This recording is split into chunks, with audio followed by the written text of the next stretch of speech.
दो मुंह वाले सांप से तो शायद बचना मुमकिन है, लेकिन दो मुंह वाले इंसान से बचना बहुत मुश्किल है।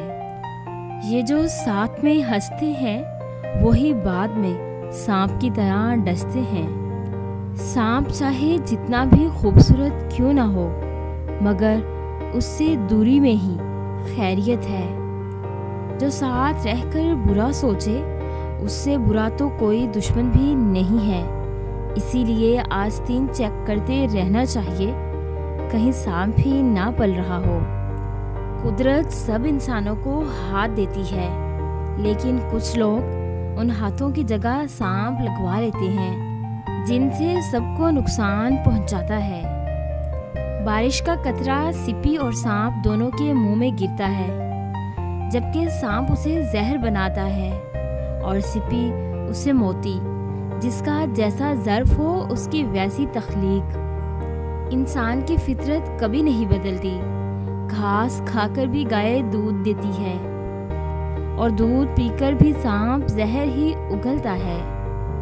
रोशन किया जिन्हें वही जलने लगे हैं, बनके सांप आस्तीन में पलने लगे हैं। उठ गया है भरोसा इस ज़माने से, हम आजकल अकेले ही चलने लगे हैं।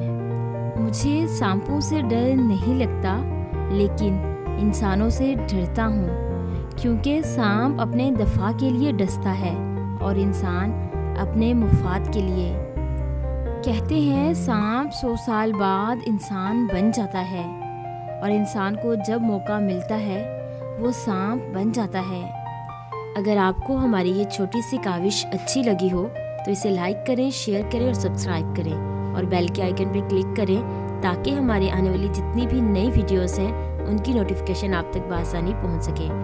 अगर आप तमाम मोटिवेशनल कोर्स को डाउनलोड करना चाहते हैं तो हमारी वेबसाइट www.motivational.com का विजिट करें। थैंक्स।